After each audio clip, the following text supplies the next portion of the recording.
पिछले कुछ अरसे से फील्ड मार्शल जनाब जनरल आसिम मुनीर की कोशिशों से पाकिस्तान और पाकिस्तानियों को और बिलखसूस हमारे ताकतवरों को भी ये खुशफहमी महसूस होने लगी थी। यानी मुझ जैसे एक आम से इंसान को भी ये खुशफहमी महसूस होना शुरू हो गई थी कि पाकिस्तान का कद बहुत बढ़ गया है।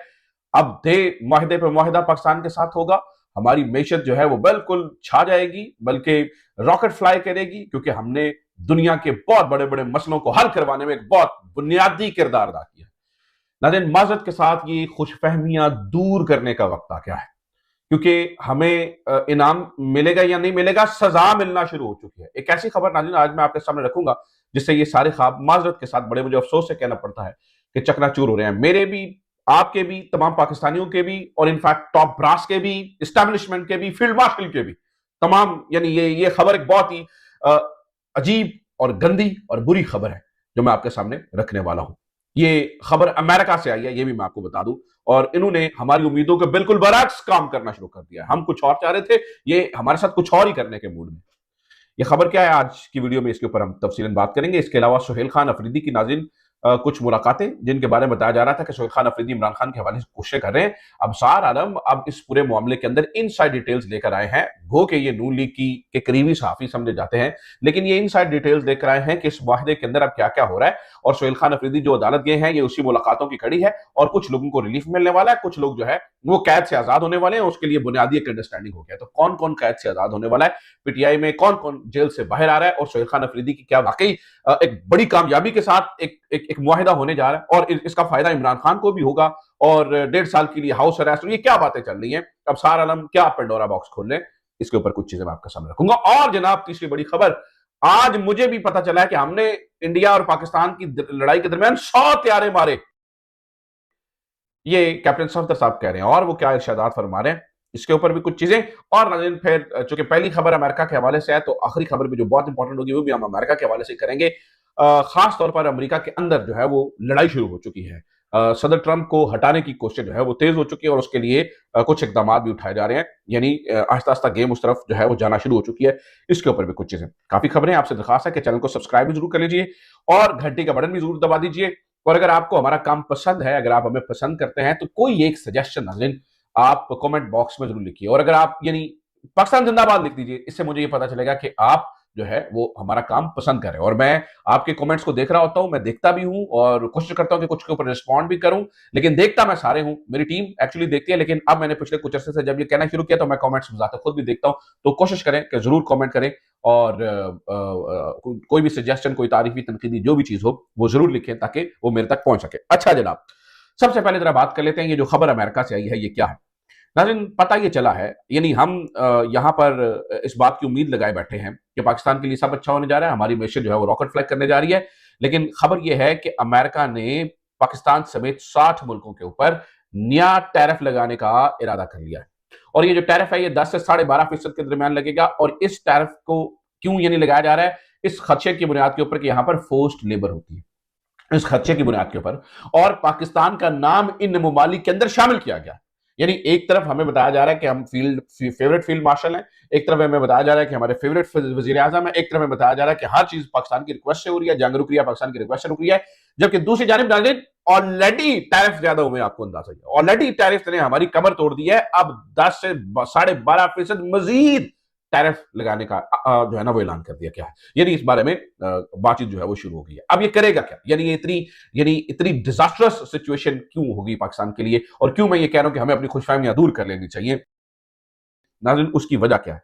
अब सीन यह है कि इसका असर डायरेक्टली पाकिस्तान की एक्सपोर्ट्स के ऊपर पड़ेगा। पाकिस्तान सबसे ज्यादा एक्सपोर्ट्स जो है वो अमेरिका में करता है, और उसमें से सबसे ज्यादा जो एक बहुत बड़ा पार्ट रहता है वो हमारी टेक्सटाइल इंडस्ट्री का रहता है। तकरीबन 5.5 से 6 अरब डॉलर पाकिस्तान जो है वो एक्सपोर्ट करता है। अब इससे होगा क्या नाज़रीन, इससे ये होगा कि पाकिस्तान की मसनूआत अमरीकी मार्केट में महंगी हो जाएंगी। बांग्लादेश, वियतनाम या दीगर जो ममालिक है मुकाबले में यानी वो हमसे बर्तरी ले जाएंगे। अब ये असूल कैसे काम करता है, मिसाल है, एक शर्ट हम बेच रहे हैं $100 की अमेरिका के अंदर, अब टैरिफ लगने के बाद वो हो जाएगी $110 की। वही सेम मटेरियल, वही क्वालिटी अगर किसी को $80 में मिलेगी, यानी किसी बिजनेसमैन को वो $80 में वियतनाम से या बांग्लादेश से मिलेगी तो वो हमारे 110 की खरीदेगा या वो 80 की खरीदेगा। अब आप ये कह सकते हैं कि भाई ये टैरिफ तो चले एक यानी एक ऐसी ही बात है, हम क्यों नहीं $80 की बेच सकते, हम क्यों नहीं उन्हें कंपीट कर सकते। नाज़रीन, किसी सूरत नहीं कंपीट कर सकते, ना हम बांग्लादेश को कंपीट कर सकते हैं, ना हम जो है वो वियतनाम को जो है ना वो कंपीट कर सकते हैं। उसकी वजह ऑलरेडी पाकिस्तान में चलने वाले मसले मसाइल, ये टैरिफ तो हमारी कमर ही तोड़ देगा ना।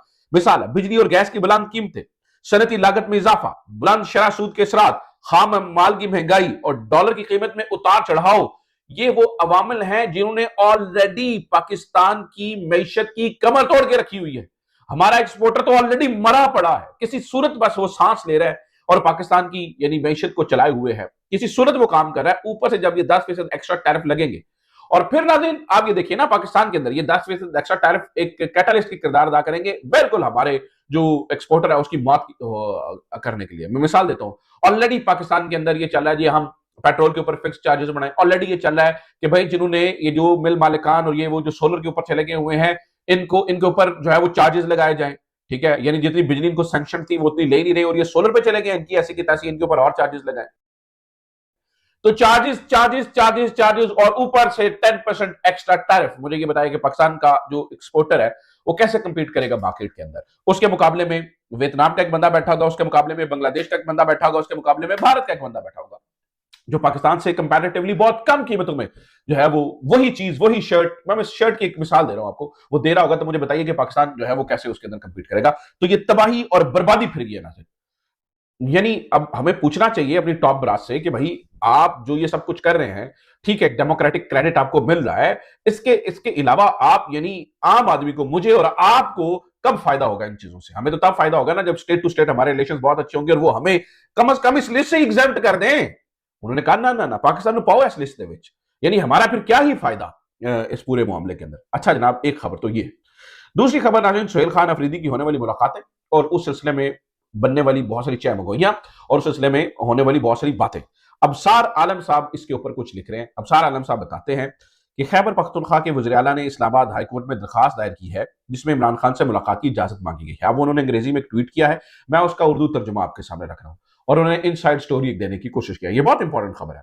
वो ये बताते हैं कि ये पेशरफ्त एक ऐसी मुलाकात के बाद सामने आई है जिससे पहले मंजरेआम पर नहीं लाया गया था। इस मुलाकात में सुहेल खान अफरीदी, बैरिस्टर गोहर और वफाकी वज़ीर दाखिला मोहसिन नकवी शरीक थे, जहां पीटीआई की ज़ेर हिरासत रहनुमाओं के मुमकिना रिलीफ पर गुफ्तगू हुई है।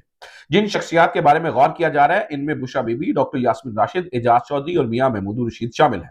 ज़राए के मुताबिक ज़ेर गौर तजावीज़ में इन शख्सियात के घरों में नजरबंद यानी कि हाउस अरेस्ट करना और इन पर 1 से 2 साल तक सियासी सरगर्मियों में हिस्सा लेने की पाबंदी शामिल है। इसके बदले में हुकाम ऐसी मजबूत यकीन दहानियां चाहते हैं कि 26 नवंबर जैसे वाकयात दोबारा पेश नहीं आएंगे, यानी कि कोई लॉन्ग मार्च, कोई इस तरह की चीज जो है ना वो आप नहीं करेंगे तो फिर हम ये कर सकते हैं। और फिर नाज़रीन एंड पे ये भी बताते हैं कि फिलहाल ये फैसला होना भी बाकी है कि आया सुहेल अफरीदी को इमरान खान से मुलाकात की इजाजत दी जाएगी या नहीं, ये भी फैसला नहीं। अब नाज़रीन चल क्या रहा है, जरा मैं आपको थोड़ा सा समझाने की कोशिश करता हूं। चल ये रहा है कि मोहसिन नकवी से होने वाली मुलाकात के बाद सुहेल खान अफरीदी को मजीद प्रेशराइज किया जा रहा है, जबकि सुहेल खान अफरीदी ने फैसला किया कि वो मजीद प्रेशराइज नहीं होंगे, गो कि उन्हें पार्टी के अंदर से भी बहुत ज्यादा मसले मसाइल का सामना है। लेकिन सुहेल खान अफरीदी ने अब ये फैसला किया है कि अब ये बात धरनों से ही हल होगी। उन्होंने पार्टी के अंदर पैगाम पहुंचा दिया है और इस पैगाम से यानी धरने वाली बात से बहुत सारे लोग हक्का बक्का है। शेख वकास अकरम के बयान आप पहले सुन चुके हैं और शेख वकास अकरम के जवाब पे मोहसिन नकवी ने उन्होंने कहा कि आप आलाकार मत बने और पार्टी के लोग भी हके बक्के हैं कि भैया सुहेल खान अफरीदी किस डगर पे चल पड़े, क्योंकि सुहेल खान अफरीदी ये समझते हैं कि at the end of the day सारा मलबा मेरे पे गिरना है कि मैंने लीड नहीं किया। यानी महमूद खान अचकजई को कल को कोई भी बुरा नहीं कहेगा क्योंकि महमूद खान अचकजई तो तहरीक इंसाफ से है ही नहीं है, तो लोगों ने मुझसे पूछना है। अब ये नाज़रीन जो सारी कहानी चल रही है इस पूरे मामले को जहन में रखते हुए कि सुहेल खान अफरीदी बाहर निकले और कह रहे हैं ठीक है, छोड़े बादशाह को, छोड़े मुज़ाकरात को, हम जो है वो डंके की चोट पे इमरान खान को बाहर निकलवाने की कोशिश करेंगे। ऐसे में नाज़रीन शेख वकास अकरम एक बार फिर से बोलते हैं। शेख वकास अकरम जिनके बारे में यानी ये खदशा जाहिर किया जा रहा है सुहेल खान अफरीदी टीम की जानिब से कि ये अली अमीन गंडापुर के करीबी हैं और इसी वजह से इस तरह की बातें कर रहे हैं, तो शेख वकास अकरम एक बार फिर से बोलते हुए नजर आते हैं और शेख वकास अकरम कहते हैं कि मैं इश्तिहारी हूं जी, मेरे तो एस्टैब्लिशमेंट से राब्ते नहीं है, मैं तो इमरान खान का आलाकार हूं, मेरी तो मोहसिन नकवी से मुलाकात नहीं होती है। जिसकी मुलाकात हुई है उनको चाहिए कि इमरान खान से जेल से बाहर निकालें। अब ये नाज़रीन एक दूसरे के ऊपर ताने तुशनियों के ऊपर आ गए हैं, ताने दिए जा रहे हैं, भाई मैं तो इश्तिहारी हूं, मैं तो ये कुछ कर ही नहीं सकता और ये वो इस तरह की बातचीत की जा रही है। मेरी तो मोहसिन नकवी से मुलाकात नहीं। और एक जगह पर इसी वीडियो के अंदर ने कहा कि भाई ये बच्चे हैं, ठीक है, ये भी उन्होंने इस बारे में भी जो है वो बात की है। तो बहरहाल नाज़रीन, पार्टी यानी पाकिस्तान तहरीक-ए-इंसाफ के अंदर माहौल गरमा-गरम हो चुका है, चीज़ें अब धड़ाधड़ खराब हो रही हैं। अगली कहानी सुनिए नाज़रीन, वो खबर जो है वो एक तरफ आपको पता है कि कैप्टन सफ्दर भी कैंपेन करते हुए नज़र आ रहे हैं, गिलगित-बल्तिस्तान में माहौल गर्म हुआ हुआ है। कैप्टन सफ्दर कहते हैं जी, मोदी ने हम पर हमला किया और हमने 100 त्यारे उड़ा कर रख दिए। बड़ी मुश्किल ट्रंप जो है वो हमने 7 कहा था, वो 8, 9, 10, 11 पे पहुंच जाता। असी जनाब 100 त्यारे उड़ा के रख देते थे। ये हिसाब है, ये हम नाज़रीन कर रहे हैं और ये हमारी कहानी है। ये इस वक्त की जो है ना वो सूरत हाल है। असल हकीकत पता क्या है, मैं आपको बताऊं नाज़रीन, वो हकीकत है डॉक्टर सैयद आसिफ किरमानी ने जो लिखा है। वो कहते हैं कि लगता है, अब ये डॉक्टर आसिफ किरमानी नवाज शरीफ के बहुत करीबी और पुराने साथी हैं। वो क्या लिखते हैं, कहते हैं लगता है कि गिलगित बल्तिस्तान के इलेक्शन जून 2026 और आज़ाद कश्मीर के आइंदा इंतखाबात भी पाकिस्तान के 8 फरवरी 2024 आम इंतखाबात का ही रीप्ले होंगे।